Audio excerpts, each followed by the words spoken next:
Living from your truth, as Carl Jung subtly showed us, is not a choice you make overnight. It's not a decision you wake up and declare one day. It's something that unfolds from within, quietly and powerfully, like a door that opens on its own, once you've run out of strength to keep it shut. It's not forced, it's not loud. It happens the moment you can no longer pretend, the instant your soul refuses to be silenced. Something inside shifts, not because you want it to, but because it must. It's like reaching the edge of a cliff and realizing that the only way forward is to stop betraying yourself. At first, this shift is barely noticeable. It's subtle, almost gentle. You no longer push yourself to say yes when every part of you screams no. You begin to notice what drains you, what situations, what conversations, and especially which people dim your energy simply by being near. Where once you endured things without a second thought, you now feel a deep discomfort in your body, a silent but firm voice, whispering, "This is no longer for you." It doesn't shout, it doesn't rage, it simply declares a truth that can no longer be ignored. And that's where transformation begins, not with big dramatic changes, but with small, sacred refusals. A refusal to shrink, a refusal to lie, a refusal to live out of alignment for even one more day. Living from your truth is not about proclaiming it to the world. It's about embodying it quietly. It's in your everyday choices, in the tone of your voice, in the way you begin to move through life with greater authenticity. It's when your actions start to reflect your inner knowing, when you no longer betray yourself in the name of acceptance. It's when you stop negotiating your worth just to avoid being alone. But here's the beautiful paradox. The moment you begin to live from your truth, solitude stops being painful. It becomes sacred. You don't need others to understand your path anymore, because you do. Your soul recognizes it. And even if no one else sees the shift, something profound has happened. A quiet, internal revolution. It doesn't need to be seen. It doesn't seek validation. It doesn't ask for applause. It just is. Deep, unshakable, and transformative. This revolution is not loud or dramatic. It's quiet and profound. And without even realizing it, it begins to change the way you exist in the world. You start choosing differently. You stop reacting and begin responding. You no longer flee from discomfort just to keep others happy. Instead, you choose the peace that comes with clarity, even if that clarity means walking away from people or paths that once defined you. You stop fearing the consequences of being real and start honoring the serenity that comes with truth. Living from your truth sharpens your inner senses. Your body grows wiser. Your energy becomes more sensitive. Your intuition more precise. What once confused you now becomes an immediate, resounding no. And what resonates with your soul, no matter how uncertain or unfamiliar, gives you a sense of peace. You stop chasing shiny distractions. You begin to follow what vibrates with meaning. You are no longer seduced by appearances. You are guided by alignment. There's no longer a need to prove your worth. Your worth becomes self-evident in each honest step you take. And that inner honesty reshapes everything. Your decisions, your relationships, even your silences. Carl Jung once said that we do not become enlightened by imagining figures of light, but by making the darkness conscious. Living your truth is precisely that. It's not about denying your past, but integrating it, healing it, owning it, walking forward with all parts of you aligned, no longer fighting yourself. You begin to understand that your truth doesn't need to be perfect. It just needs to be yours. That awareness changes how you speak to yourself, how you see yourself, and how you hold yourself in difficult moments. You stop demanding that you be someone else. You start honoring the path you've already walked, because it's that very path that brought you to this new way of being, this new way of existing from within. And from that place, everything starts to feel more real. Not easier. Life will still have its challenges, but more honest.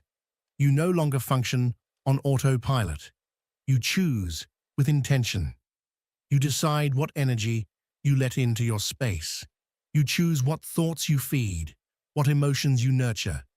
And you do so without guilt, because you know that protecting your energy is not selfish. It's integrity. It's self-respect. It's coherence. Your relationships shift as well. Some grow deeper. They become more real, because now you're showing up without masks. And those who truly love you love the unfiltered version of you. Others quietly fall away, not because you push them away, but because you've changed frequencies. They no longer meet you where you are, and that doesn't shatter you. It sets you free. Living your truth makes you more selective, not out of coldness, but from care, from discernment. You no longer hand your energy to just anyone. You've come to understand how sacred your presence truly is. You stop explaining yourself. You stop justifying what you feel. Your presence becomes enough. Your peace becomes non-negotiable. You learn that the truth isn't always comfortable, but it is always light. It doesn't burden. It doesn't weigh you down. It liberates. And that lightness begins to live in your body, in your breath, in your rest. Nights are different when you're not wearing masks. Silence becomes a sanctuary when you're no longer judging yourself. Your inner world expands when you stop pretending and start simply being. That expansion is so subtle, so gentle, that others may never notice it. But you will.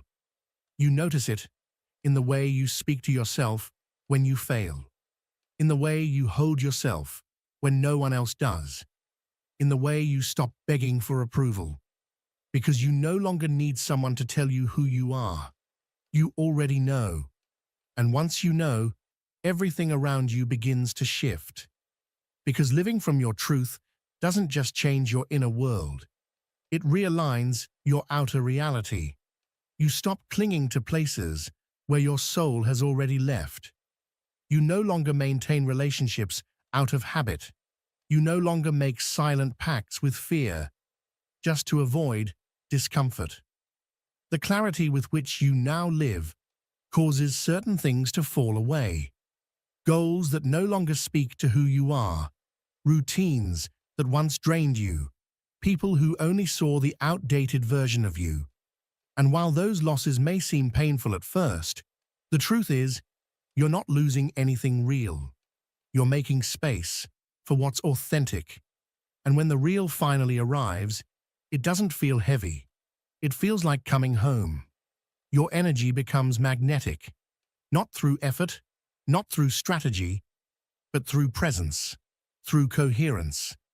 By simply being true to yourself, you begin to attract experiences that once seemed unimaginable. And all of that began the moment you stopped ignoring that quiet voice within, the moment you chose to live from your truth. When you begin living from a place of inner alignment, rather than from need, everything subtly yet powerfully shifts. Synchronicities start occurring more frequently. Paths that once felt confusing now seem clearer. Decisions that used to feel overwhelming begin to feel firm and grounded. It's because you're no longer reacting from desperation or fear. You're responding from truth, from alignment. And in that alignment, you realize something profound. Living from your truth is not a place you arrive at, not a finish line you cross. It's a way of moving through life. It's how you walk, how you hold yourself each day, even when it hurts, even when it costs you something. even when no one else understands, because you feel it in your bones, and feeling it, that's enough. That internal loyalty, that unwavering fidelity to yourself, is the most powerful and intimate expression of self-love. It's quiet. It doesn't make a scene, but its power is undeniable. When you become loyal to your truth, everything in your life that no longer aligns with it begins to fade away on its own. And as it fades, it leaves behind a sacred space, a clean, open void filled with potential. In that space, you finally have room to create a life that isn't built on the weight of other people's expectations or the echoes of unattended wounds. It's a life that grows from authenticity, from clarity, from presence. And here's the beautiful part. That space doesn't scare you anymore because you no longer fear your own presence. You're no longer afraid to be with yourself. You've learned that solitude isn't loneliness, it's resonance. From that resonance, your choices no longer emerge from external noise, but from inner stillness. You stop searching for signs with desperation because you've remembered how to listen. Your intuition, once drowned out by the compulsion to please, now becomes your steady guide.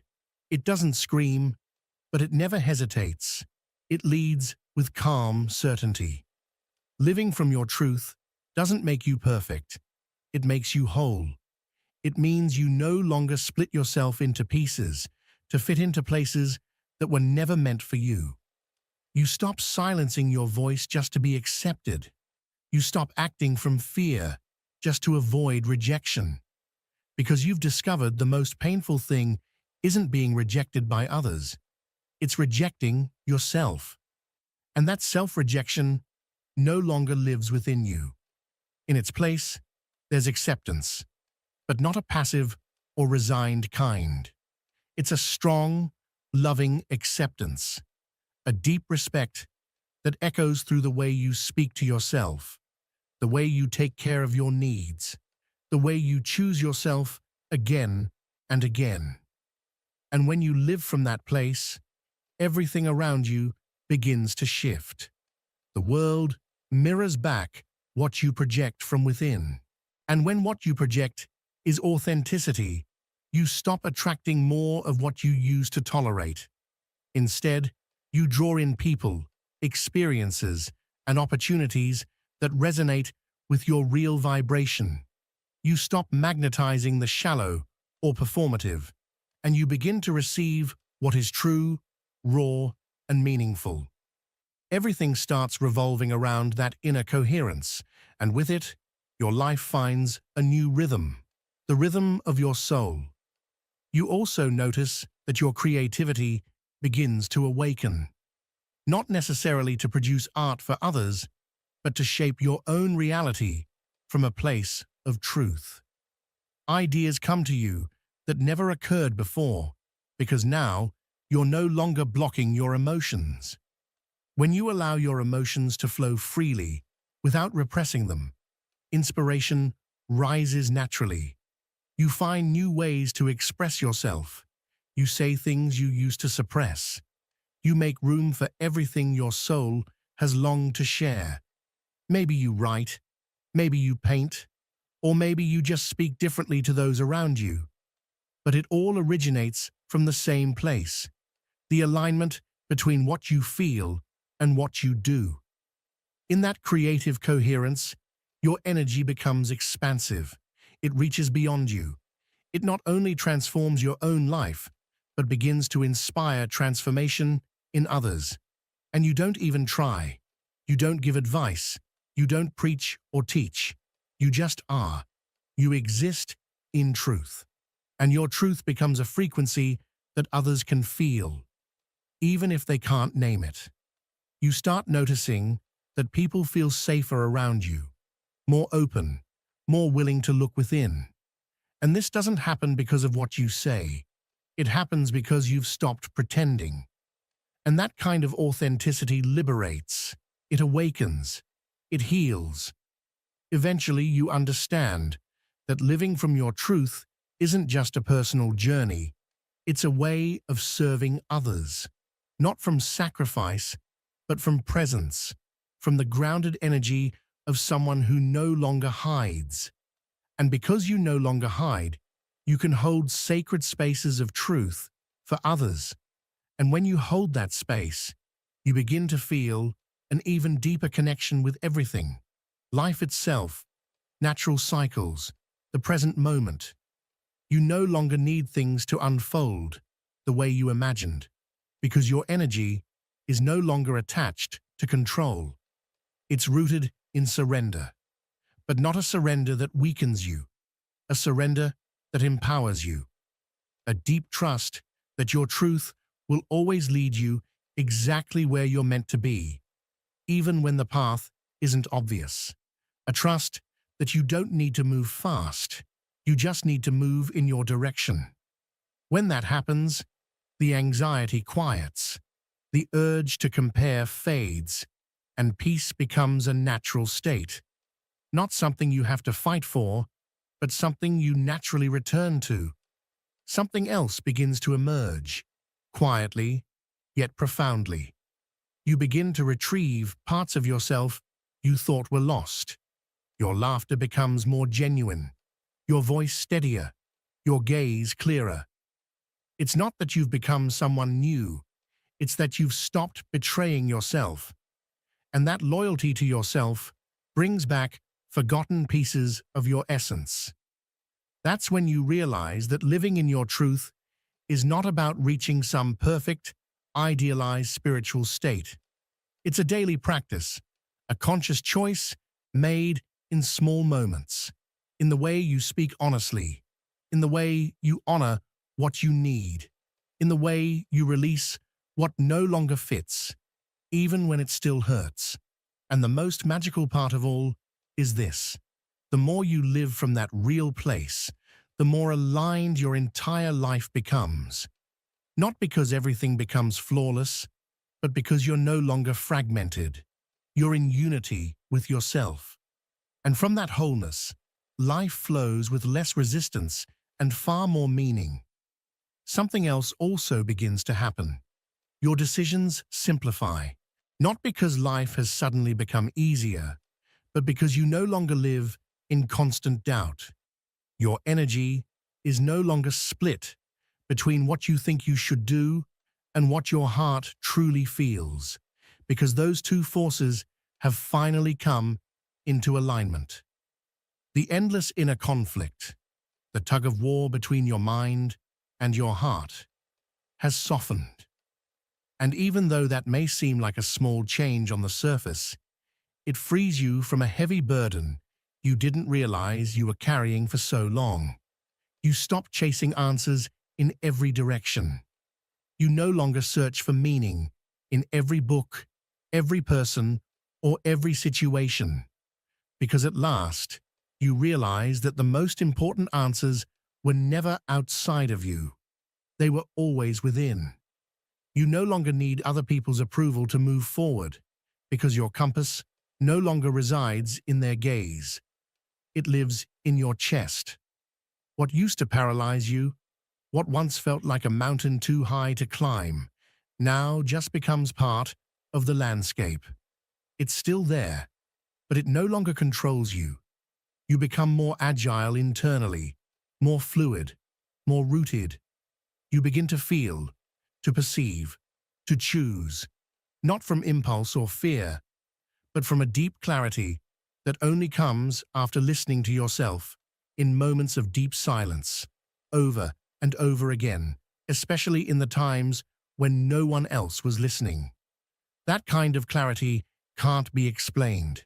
It can only be felt, and with it comes the courage to say no, to set boundaries, not as walls of defense, but as sacred spaces of respect. You learn to walk away without guilt, to let go with peace what you once clung to out of fear. Because when you begin to live from your truth, fear no longer sits at the center of your decisions. You become the center. And when you center yourself, everything around you begins to align with that inner order.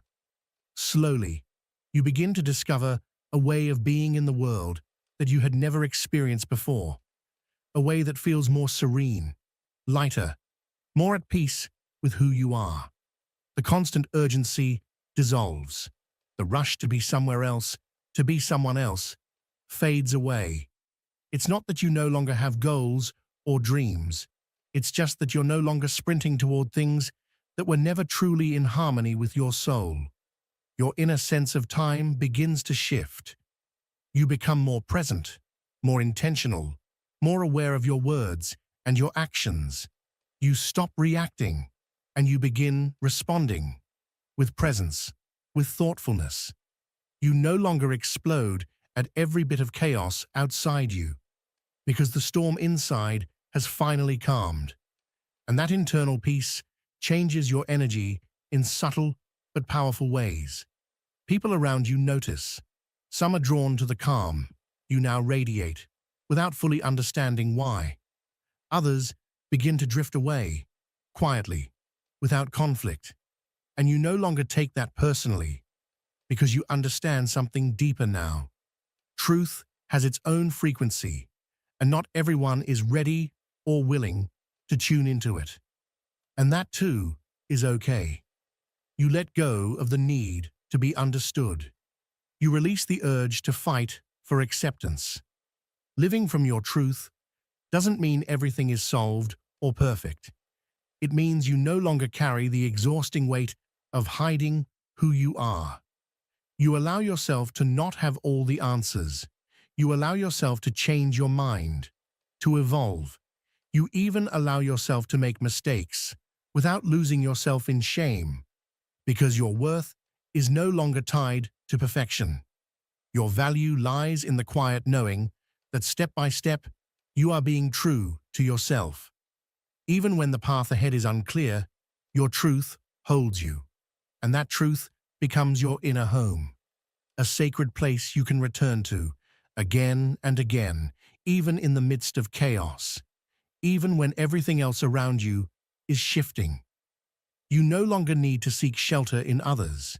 You don't need distractions to avoid feeling, because now you are that sacred space you once sought outside.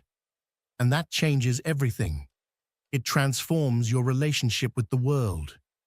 You begin to see everything around you with more compassion, but also with more discernment. You no longer romanticize what harms you, nor do you justify what doesn't resonate with your spirit. You start seeing things for what they are, not for what you wish they were. And even so, you choose the most conscious path, not out of idealism, but out of coherence with your soul. You begin to trust your intuition. Your perception sharpens. You feel before you understand. You sense things before they happen.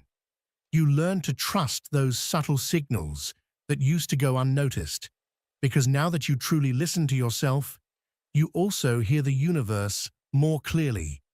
And the universe responds, not always with words, but with synchronicities, with signs, with messages that arrive at just the right moment, with opportunities that show up, not when you're desperate, but when you're ready. And in that flow, without realizing it, life begins to feel lighter, not because it's suddenly weightless, but because you are no longer carrying it with resistance. You carry it with presence, with acceptance, with the understanding that when you live aligned with your truth, you no longer have to fight to be who you are. You simply are. And that is more than enough. And something beautiful happens when you reach that place. You begin to feel gratitude for all the things that once broke you. Not because the pain becomes beautiful, but because you can now see that every difficult moment was part of the necessary process that brought you here. To this version of yourself that is more awake, more honest, more in tune with your essence. The wounds you once tried to hide are no longer sources of shame. They become sacred witnesses of your transformation. You stop seeing them as flaws and instead recognize them as portals, gateways your soul had to walk through in order to stop living from fear and begin living from truth. And that shift makes you both humbler and stronger. You no longer need to prove yourself. You no longer need to justify your path to anyone. Your truth doesn't compete with anyone else's. It simply is. It expresses itself. It honors itself. It sustains itself. And that gives you the strength to walk through life with a quiet dignity, a kind of strength that doesn't seek validation, only coherence. Even your relationship with the past changes. You no longer carry it as a weight. You carry it as wisdom. You stop carrying it like a burden and begin to see it as fertile ground. What once was pain now becomes wisdom. What once was loss now becomes clarity. And what once was fear now becomes presence. And that's when it hits you. Living from your truth isn't about having all the answers. It's about no longer lying to yourself. It's about refusing to shrink, refusing to fit into a version of yourself that no longer feels alive. Because once you let go of that expired version, everything that you truly are, deep within, finally begins to bloom. And when you bloom from your essence, it happens effortlessly. There's no need to push, no need to prove anything, no need to strive for acceptance. It's a natural unfolding, a quiet expansion, like a tree growing skyward without ever needing to justify the depth of its roots. You realize that true success has never been about reaching some external ideal, but about being profoundly, unapologetically yourself in a world that constantly tries to turn you into someone else. When that realization settles in your bones, your priorities begin to shift. You stop chasing possessions, and instead, you seek out experiences that feed your soul. You stop measuring your worth by your accomplishments and start measuring it by your ability to be authentic, to be faithful to who you are, even when no one is watching. Your life becomes rich with small, sacred moments that used to go unnoticed. A genuine conversation, a silent walk, a sunset that seems to speak directly to your heart. Because now, your soul is awake, truly awake, and can finally recognize the beauty that was once drowned out by noise. You're no longer obsessed with chasing extraordinary moments, because now you see that the extraordinary is found in the simplicity of each moment lived in truth. And that, which seems so simple, changes everything. The pressure to appear a certain way dissolves. The exhaustion of wearing masks fades away. The need to be understood by everyone becomes irrelevant. What remains is a quiet peace, a presence so complete, so full, that there is no need to explain, no need to justify. You simply exist. You simply are. And if these words resonate with something deep inside you, it's because your soul has always known this path. Living your truth is not something you learn. It's something you remember. Something that has always been there, waiting to be honored. It's no coincidence that you've come this far. It's not random that you're still walking, still seeking that which makes you feel most like you. Your transformation has already begun, even if you can't see it clearly yet. Don't forget, every act of honesty with yourself is a step closer to the life your soul has always known it deserves. If these words have walked beside you, if they have awakened something within you, then let this be an invitation, a sacred call to keep exploring, to keep uncovering, to keep listening to the quiet whispers of your soul. Let this truth, your truth, continue to light the way forward. I confess that I did it myself. Look at the innocent one. He believes we care. Imagine this. You are sitting with someone you barely know, or with a relative, or with that friend you claim to trust 100%. The conversation warms up. You feel heard, validated, comfortable, and without noticing it, you begin to open the vault.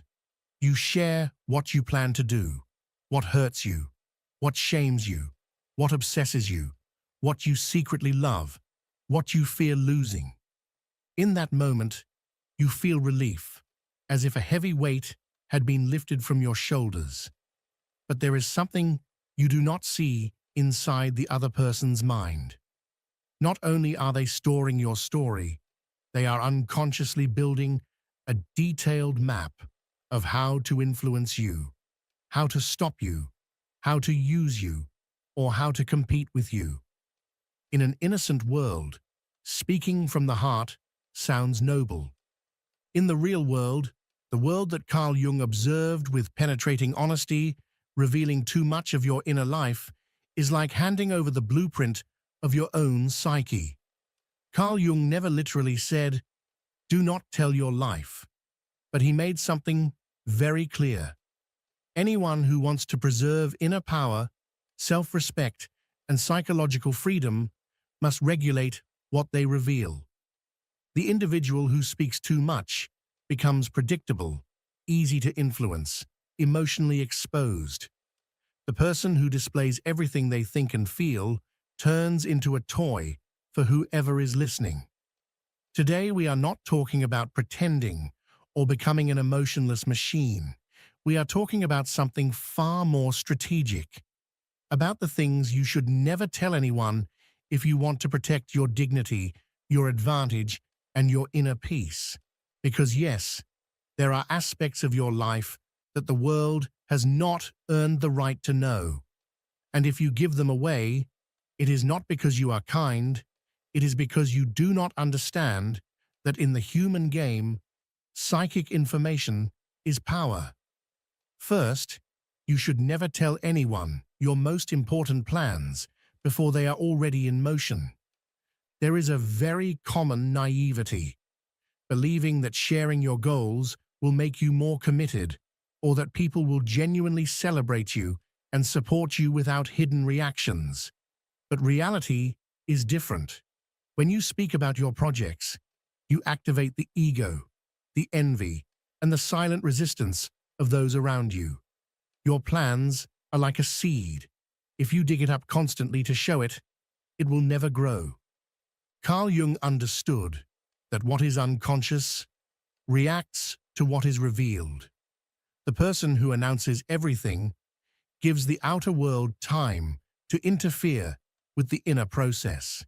You do the same when you tell everyone you are going to quit, start a business, leave the country, or radically change your life.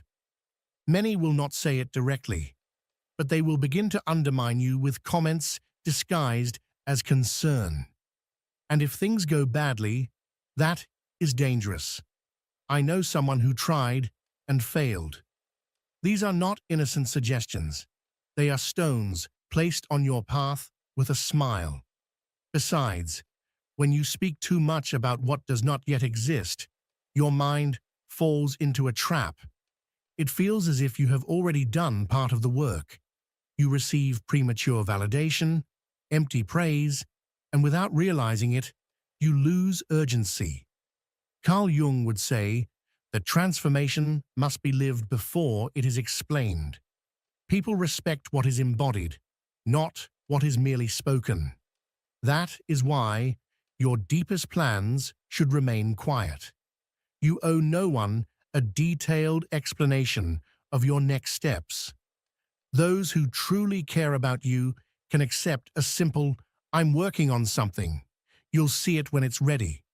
You have no idea how many attacks, envies, rumors, and blockages you would avoid if you understood that discretion is a silent form of psychological intelligence. Second, you should never open the door of your deepest emotional wounds to just anyone. We live in an era that romanticizes telling everything, being transparent, displaying vulnerability. It sounds beautiful in social media quotes, but in practice, it can be psychological self-destruction. When you reveal your wounds, your traumas, your sensitive points, you are giving the other person the exact map of where to press when they want to bring you to your knees. Carl Jung understood that anyone who seeks inner sovereignty must first recognize their own shadow, while being cautious about exposing it indiscriminately.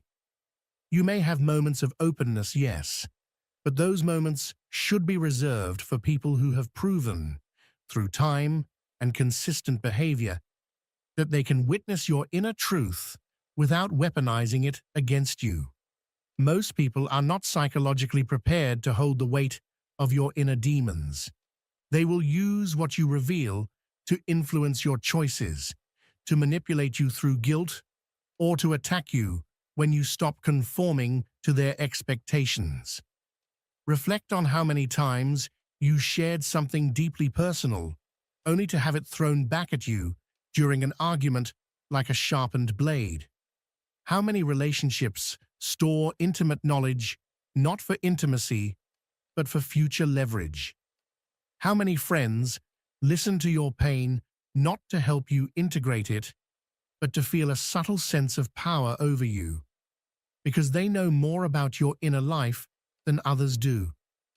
This is not about closing your heart forever, but about stopping the habit of giving away your vulnerable points as if they had no psychological cost. The next time you feel the impulse to unload your inner world onto just anyone, ask yourself whether this person has shown that they can hold your truth without judgment and without turning it against you. If the answer is no, restrain yourself. There are experiences meant to be processed with a therapist, with a journal, with the symbolic language of dreams, or with God, not with idle observers who want your story for entertainment. Third, you should never feel compelled to reveal the true origins of your money, your resources, or your personal power. Carl Jung knew that the source of power, whether psychic or material, is something that must be protected. When people know exactly where your stability, your income, or your influence comes from, they also know what to attack, what to undermine, and what to distort in order to see you fall. There is an unhealthy fascination with asking, what do you do for a living? How much do you earn? Who supports you?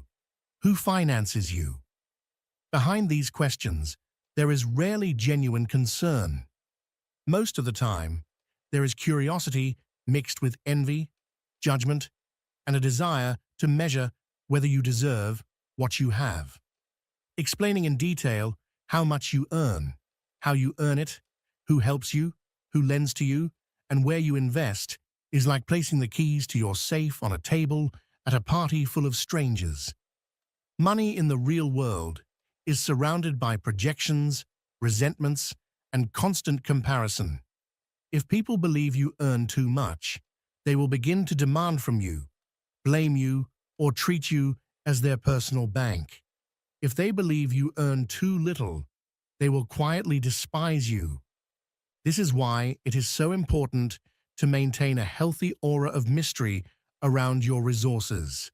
Do not lie, but do not hand over a complete inventory either.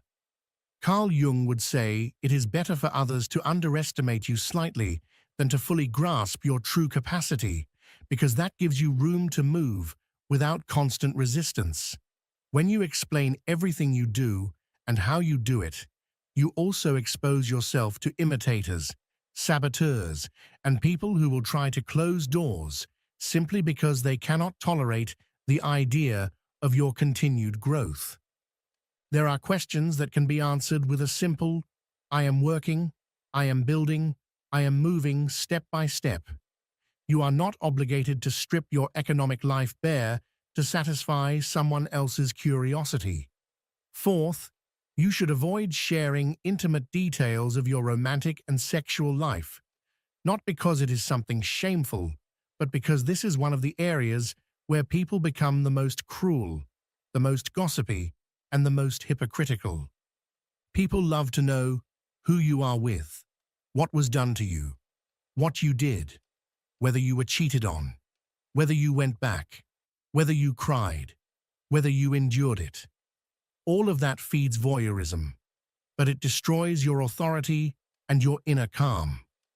Carl Jung would say that a conscious individual must protect the image of inner coherence. If everyone knows that you are emotionally shattered by someone, that you humiliated yourself, that you forgave what felt unforgivable, they will perceive you as fragmented, easy to influence, governed by unconscious forces rather than by awareness. Even those who support you may slowly lose respect for you because they see that your emotional decisions are chaotic, unintegrated, and your enemies will exploit every detail to mock you, to repeat it to others, to use it as psychological ammunition. Protecting your intimacy is not living in shame. It is honoring what is sacred. A relationship is not a television series where every episode must be narrated to half the world. Your arguments, your reconciliations, your physical intimacy, your moments of pain and pleasure are not material for public opinion. Every time you expose them, you lose part of your inner power because you allow the judgments, laughter, and projections of others to enter your psyche. If you turn your love life into a circus, do not complain when the audience believes it has the right to comment on everything. Speaking less about your intimacy and working more on healing it is a deeply Jungian decision. You reduce the projections others can place upon you and increase control over your emotional world. Fifth, you should never tell anyone exactly what you truly think about everyone around you. This may sound strange in a world that worships brutal honesty, but Carl Jung would be very clear. Honesty without consciousness is self-sabotage. Telling one person what you think of everyone else is handing them a psychological arsenal. A single comment can be taken out of context, exaggerated, distorted, and carried directly to the wrong ears. This is how conflicts are born, hostilities you never intended, inner and outer wars you do not need. People love to say, "I am just like that, I say things as they are." No, you do not say things as they are. You release information without considering consequences. That is not honesty, it is unconsciousness. Having judgments about others is normal. You have perceptions, intuitions, interpretations. The point is, understanding that not all of them need to be spoken. Carl Jung would advise listening more and speaking less, observing more and judging less out loud. If you go through life saying that one person annoys you, that another is useless, that someone else is a hypocrite, that your boss is an idiot, you are building a psychological file against yourself. The day someone wants to destroy you, they will only need to repeat your words. And remember, in this world, the phrase, "I never said that," is worthless when 5 people are willing to swear otherwise. Be prudent, say less than you think, and when you must speak, do it directly with the person involved and in private. Everything else is fuel for gossip that will eventually burn you as well. Sixth, never reveal to anyone exactly where your limits and red lines are. It seems contradictory, because you are often taught that you must clearly state how far you go. And yes, it is important to express boundaries, but Carl Jung would understand the trap. If the other knows exactly what breaks you, what makes you explode, what destabilizes you, they can use it to push you right to the edge and make you lose control. Imagine telling someone, "If you do this or say this, I lose my mind." That information stays stored in their psyche, And the day they want to see you burn, they only have to press that button. You stop being a person and become a control panel full of exposed switches, revealing exactly what disarms you, what humiliates you, what triggers impulsive reactions, is handing over the password to your self-mastery. It is wiser to show that you have limits without revealing all their details. Let people see consequences in your actions. You step away, you withdraw, you do not argue, you do not accept certain treatment. That teaches more than 1,000 speeches. Carl Jung would advise maintaining a degree of unpredictability. Let no one know exactly how you will respond, only that you will not be easy to violate. A person who constantly shouts, "If you do this, you will lose me," but never acts, becomes ridiculous. A silent person who does not threaten, but one day simply disappears from the circle where they are not respected, sends a far more powerful message. Your limits are demonstrated, not narrated in detail. Seventh, you should never go through life announcing all the good you do, all you give, all the help you provide. It seems counterintuitive, but Carl Jung would clearly see the danger. When you constantly recount your acts of kindness, you feed in others the feeling that they owe you something, that you are too good for this world. At the same time, you awaken cynicism and suspicion. Many begin to believe that you only do good in order to collect payment later. Your sacrifices, your help, your favors, when they are told too often, lose their power. They turn into emotional currency. I did this for you. I helped you when no one else did. I sacrifice myself. It becomes a chain you try to place around the necks of others. And what happens? They escape. No one wants to feel eternally indebted. Carl Jung would understand that true authority comes from silent acts that others remember, not from constant stories that you repeat.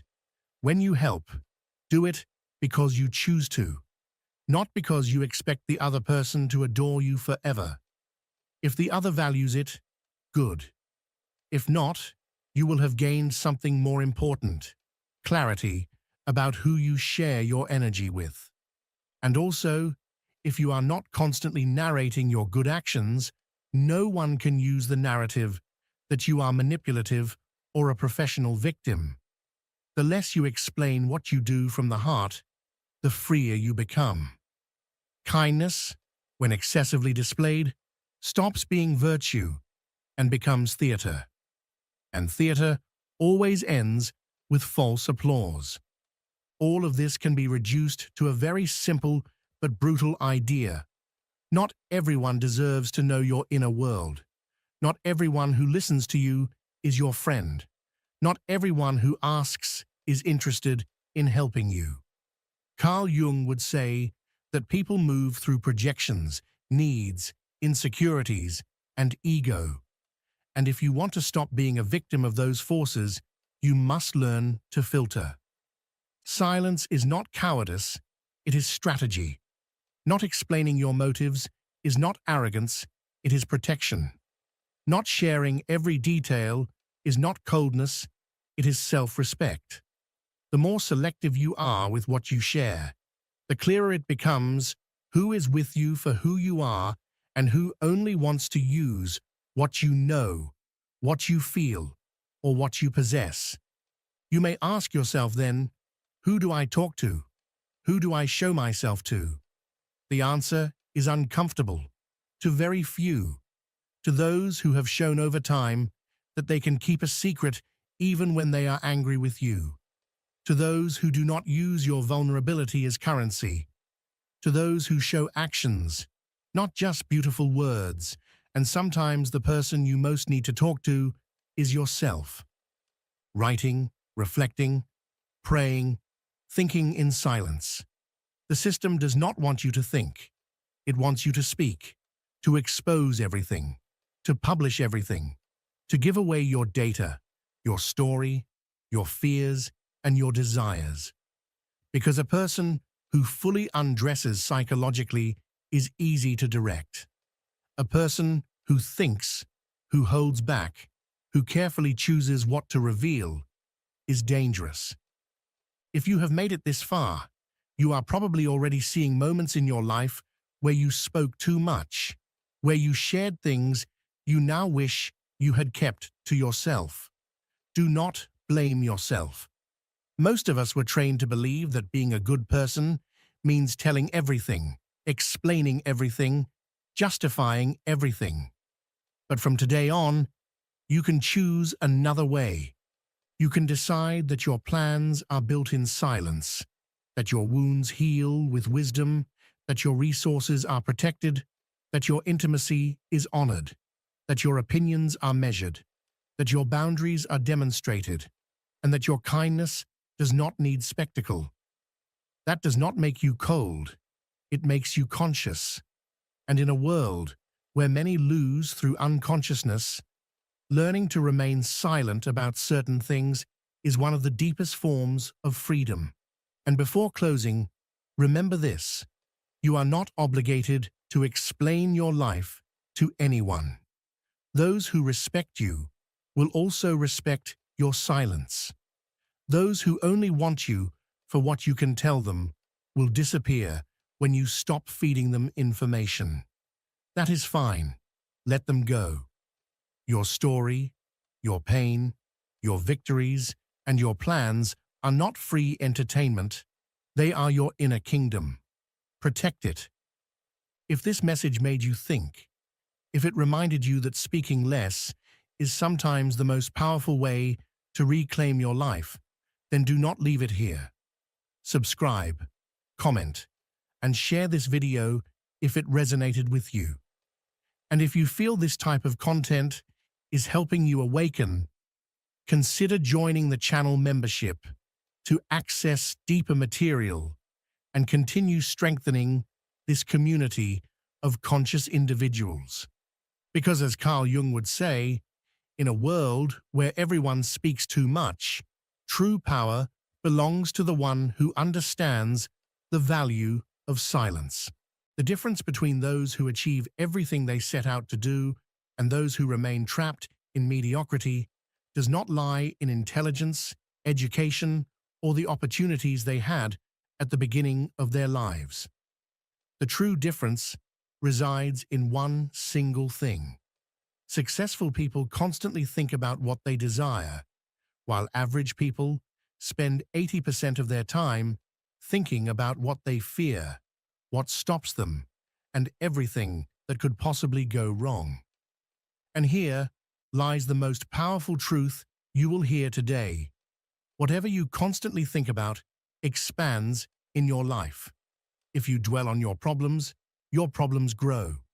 If you focus on your goals begin to take form in reality. So let me ask you a question that could change your life right now. What have you been thinking about during the last 24 hours? Have you been reflecting on all that you want to accomplish, on the person you wish to become, on the dreams you want to make real?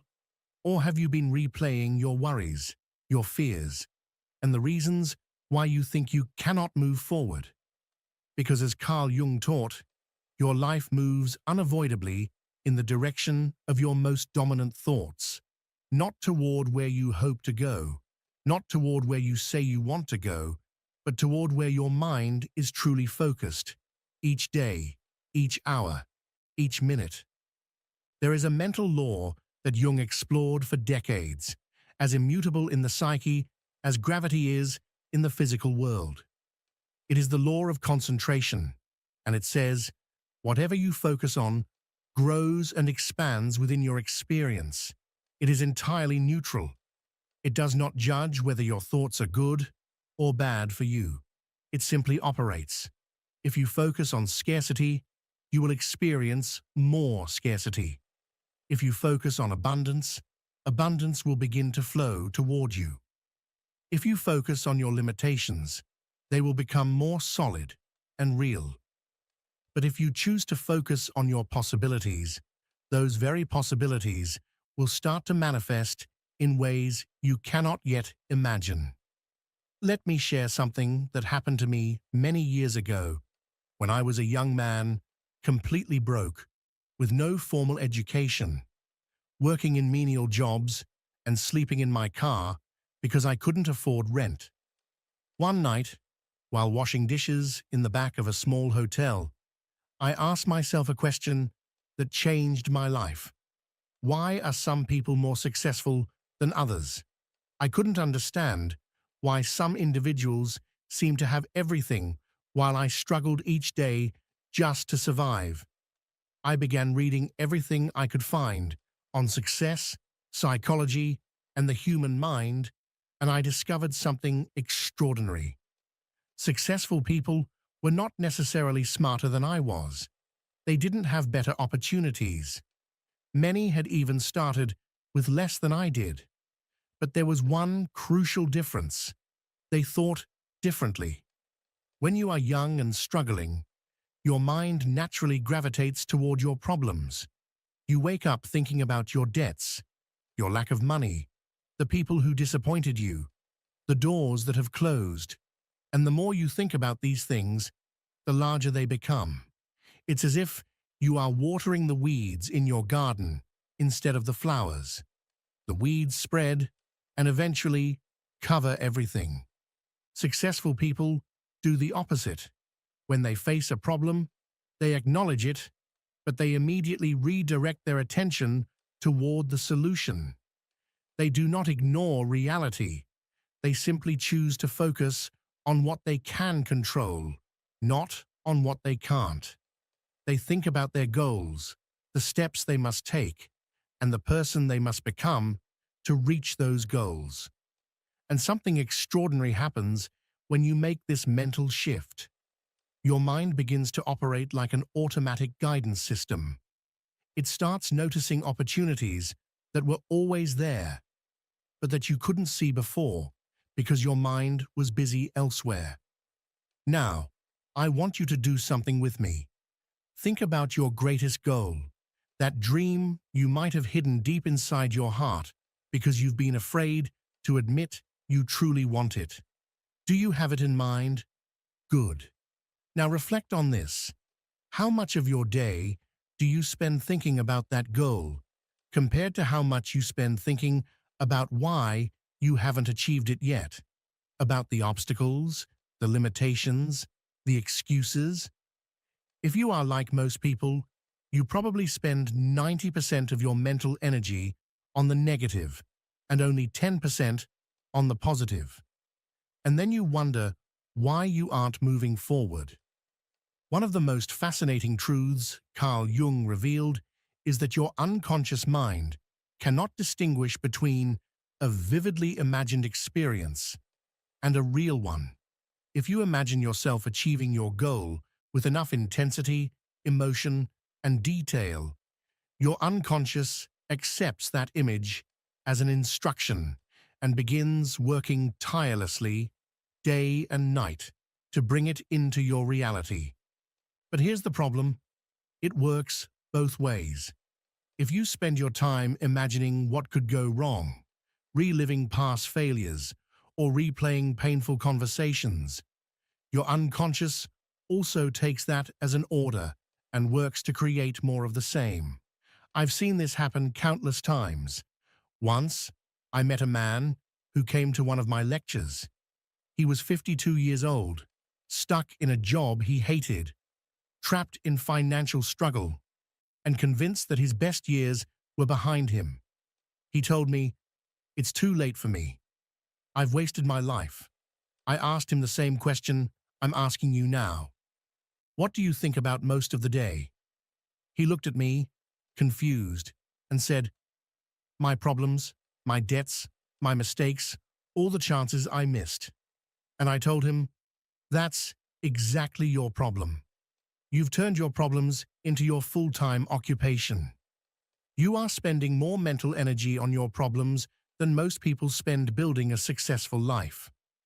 Carl Jung once said that what you focus on grows, and I taught a man a simple but profoundly transformative method based on that principle.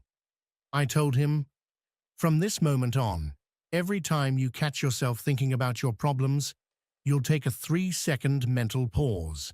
Then, you'll deliberately redirect your thought toward your most important goal every single time. Without exception, you'll train your mind the same way you train a muscle. He looked doubtful, but agreed to try. 6 months later, I received a letter from him. He had left his job. He had started a small consulting business in his area of expertise. He was earning more than he ever had before. But most importantly, he wrote, "Carl, I feel as if I've awakened from a 30-year dream. I can't believe how much time I wasted worrying instead of acting." What had happened? Did his situation magically change? Number. What changed was his focus.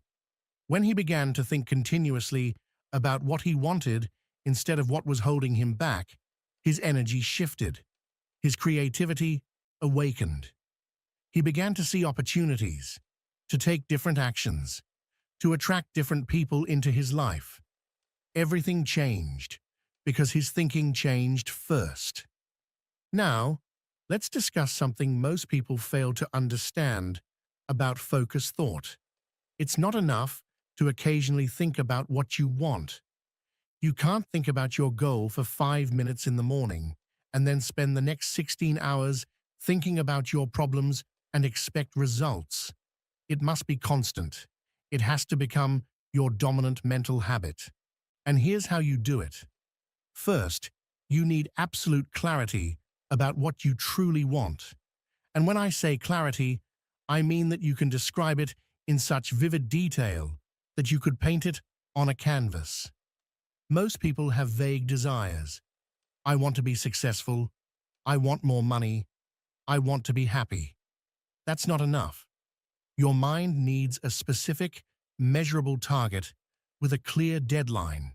For example, instead of, "I want more money," say, "By December 31st of this year, I will be consistently earning $10,000 a month through my own business." See the difference? The first is a wish. The second is a goal your mind can begin to work toward. Second, you must write your goals down.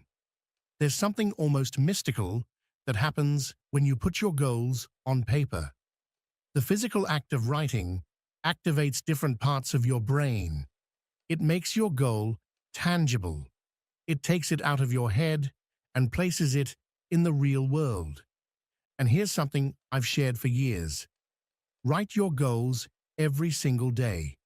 Yes, every day. Each morning, before you start your day, take 10 minutes and write down your 10 most important goals as if you've already achieved them. I earn X amount per year.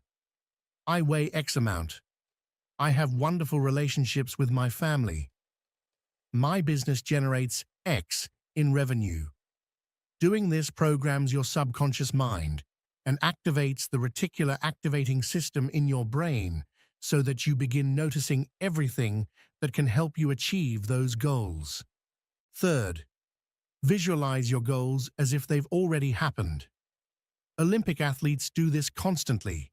They see themselves crossing the finish line, lifting the trophy, hearing their anthem, and when the real moment arrives, their bodies simply execute what their minds have already rehearsed thousands of times. You can do the same with any goal. Close your eyes for a few moments every day and see yourself living the life you desire. Feel the emotions, joy, pride, satisfaction. The more vivid the image, the faster it manifests into your reality. But here's the part that separates dreamers from achievers: action. Thinking about what you want is not enough. You must accompany your thoughts with concrete, consistent actions.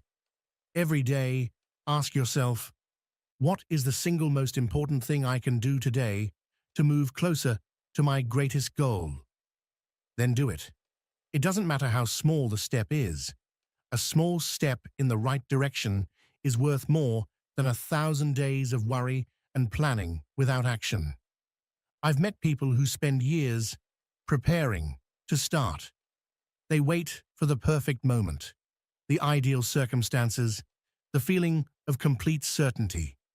Let me tell you something that life and Jung's own teachings have proven true. You will never feel completely ready. There will never be a perfect moment. Those who succeed act despite fear, despite uncertainty, despite not having all the answers. They begin where they are, with what they have, and discover the rest along the way. Now, I know what you might be thinking. But Carl, you don't understand my situation. I have real problems, responsibilities, limitations. It's not as simple as just thinking positively. And you're right about one thing. You do have real problems. We all do. But here's the truth you must hear. Your problems are irrelevant compared to your potential. Completely irrelevant. Let me explain. Every person who has ever accomplished something extraordinary, every leader, every millionaire, every visionary, has faced challenges as great or greater than yours. The difference isn't the absence of problems, it's how they respond to them. Average people allow their problems to define their reality. Extraordinary people view their problems as temporary and manageable, and keep their focus on their goals and dreams. I've worked with individuals who lost everything to bankruptcy, who overcame devastating illness, who started from nothing at 50, 60, even 70 years old, and still built extraordinary lives. What made the difference wasn't luck. It was focus. How did they do it? They kept their minds focused on what they desired, not on what restrained them. They refused to let their present circumstances define their future. Carl Jung often spoke of the discipline of the mind, explaining that our conscious attention can hold only one dominant image at a time. You cannot think of two things simultaneously. This means that every time you choose to focus on your vision, you automatically exclude thoughts of fear, doubt, and limitation. And every time you focus on your problems, you exclude thoughts of possibility, creation, and transformation. Every instant, therefore, becomes a choice. Where will you direct your consciousness? Jung believed that whatever occupies the mind shapes the soul, so you must become intentional about what you allow to dwell there. Let me give you a practical tool that reflects this principle. I call it the mental transmutation technique. Each time you catch yourself thinking something negative, something that limits you, something that drains your inner power, immediately declare mentally, I dissolve that thought. Then, instantly replace it with one that aligns with your vision.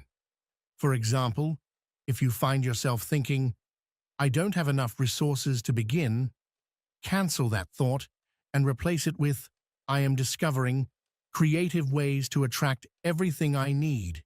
If you think, I'm too old to start over, replace it with, my experience is my greatest strength, and it opens new and exciting doors.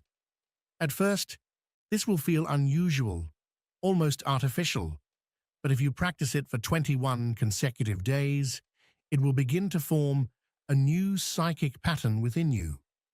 When this new habit becomes automatic, your life will begin to transform in ways that today you cannot predict.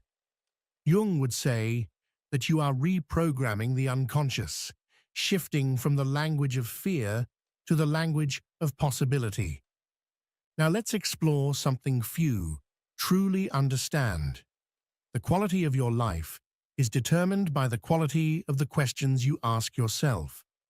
The unconscious responds faithfully to the questions the conscious mind proposes.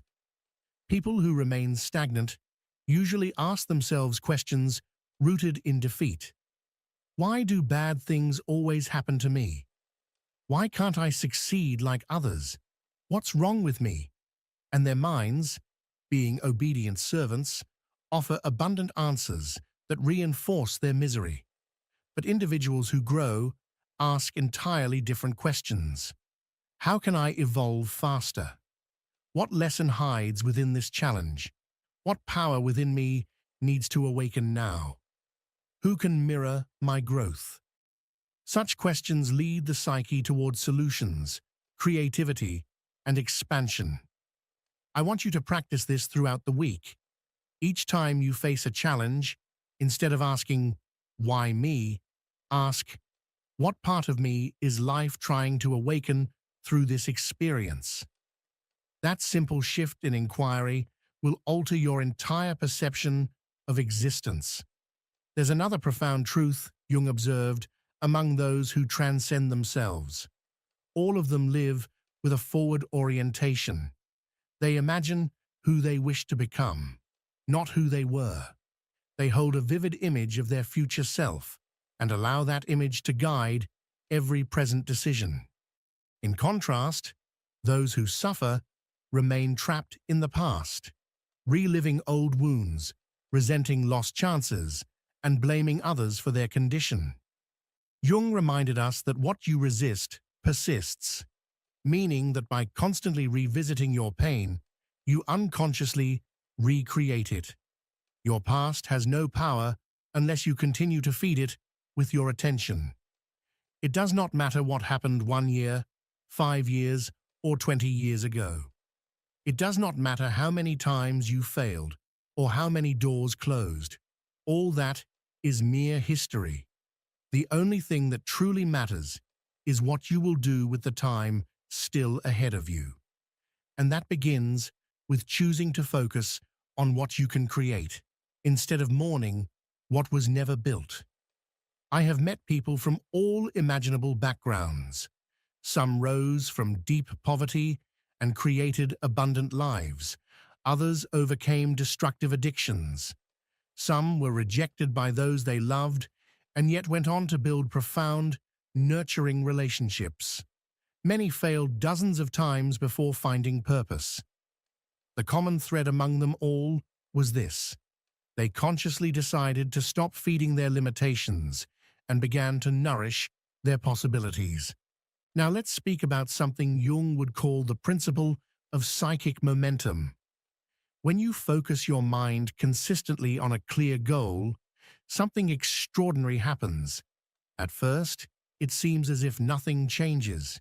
You think differently, act differently, but the outer world still appears the same. Many give up here. They believe the process isn't working, but they don't see that change always begins in the invisible realm of the psyche before manifesting in the visible world. Jung compared this to the laws of nature. An object at rest requires more energy to start moving than to stay in motion once it has begun. In the same way, altering your inner patterns requires conscious effort at the beginning. But if you persist, if you continue focusing your mind on your goal day after day, you will eventually reach what can be called the threshold of momentum. Suddenly, things begin to flow. Opportunities arise. The right people appear. The invisible aligns itself in your favor. The longer you sustain your focus, the greater your momentum becomes, until achieving your desire feels almost inevitable. But you must cross that initial stage where nothing seems to happen. You must trust the process.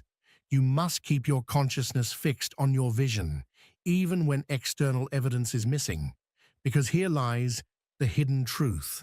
You are always advancing. Every constructive thought, every action aligned with your purpose, every time you choose focus over fear, you are creating movement. It happens first in the unseen layers of your psyche before it crystallizes into your outer reality.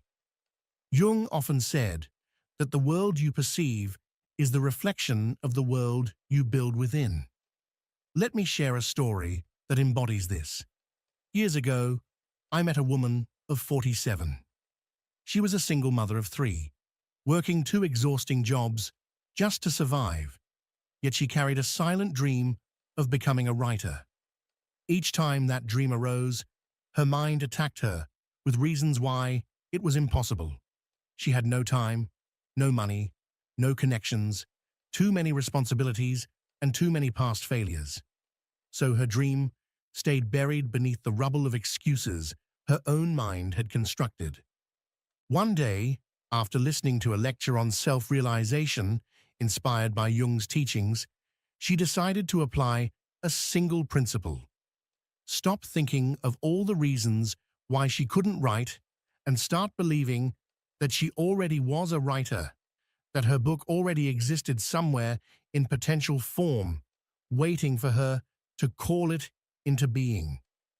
She began writing for 30 minutes every morning before her children woke up.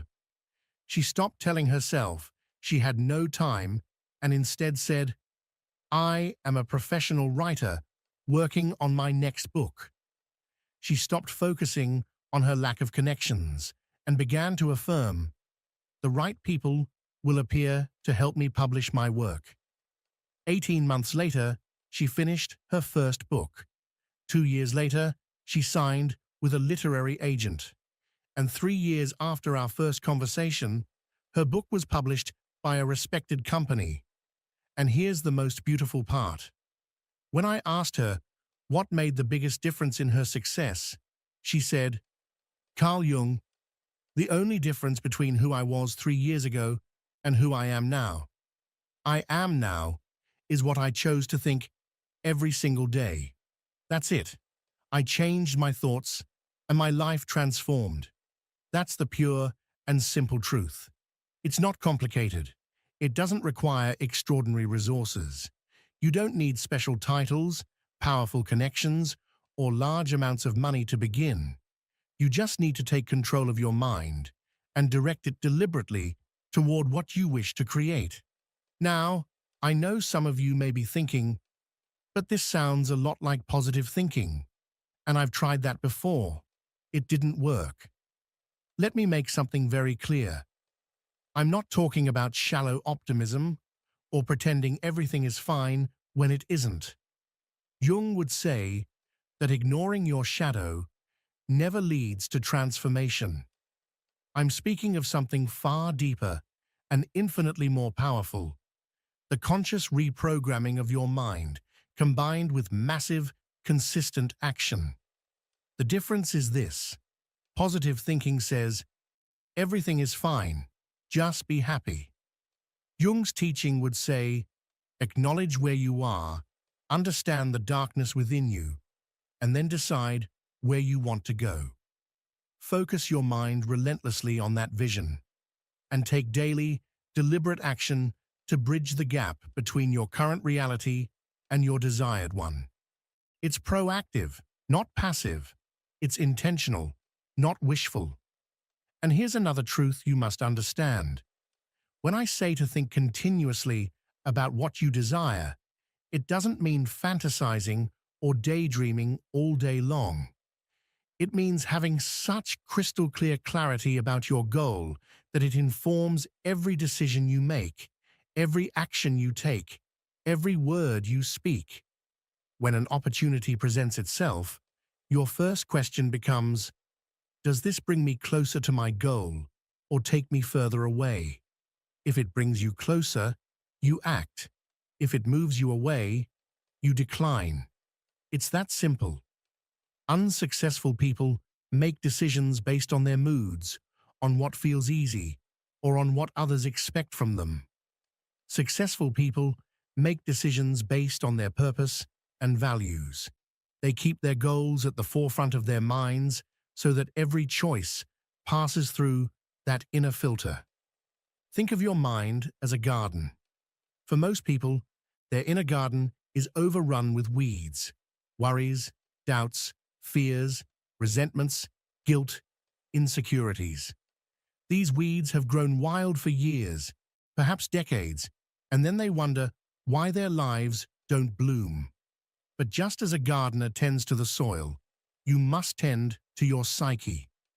You must consciously uproot the weeds of negative thought the moment they appear and plant in their place the seeds of creative and constructive ideas aligned with your dreams. If you do this every day, eventually your inner garden will flourish and your outer life will reflect that abundance. And here's something essential to understand. This isn't something you do once and then you're done.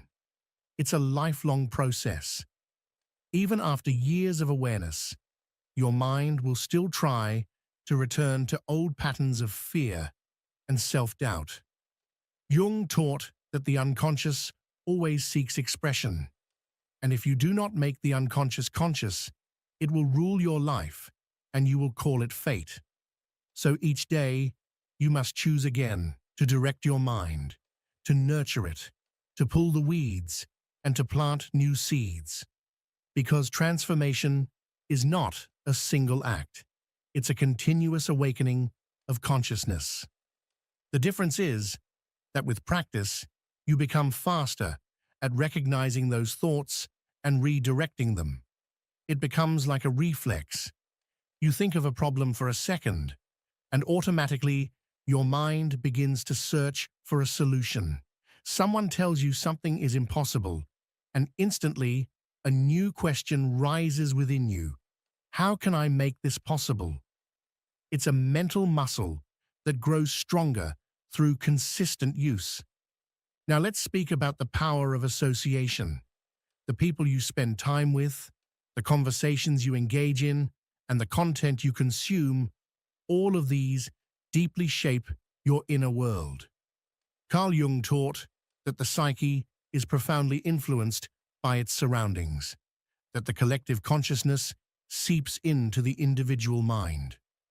So if you spend your days with negative people who constantly complain and speak only about problems, you will inevitably begin to think in terms of limitation and lack. But if you surround yourself with goal-oriented individuals who speak of possibilities and opportunities, you begin to mirror that state of mind. This is why you must become extremely selective about your environment. Seek those who are already living the kind of life you wish to create. Read books written by great thinkers and successful minds. Listen to motivational talks as you drive. Attend seminars, conferences, and gatherings that elevate your consciousness. Create an atmosphere that nurtures your new pattern of thought instead of sabotaging it. And when you cannot be physically surrounded by inspiring people, build them in your mind. Read biographies of remarkable individuals. Study them.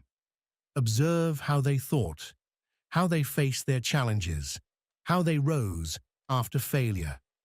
Let their stories awaken something within you, a reminder that what you desire is absolutely within reach. Remember, your present life is the result of your past thoughts.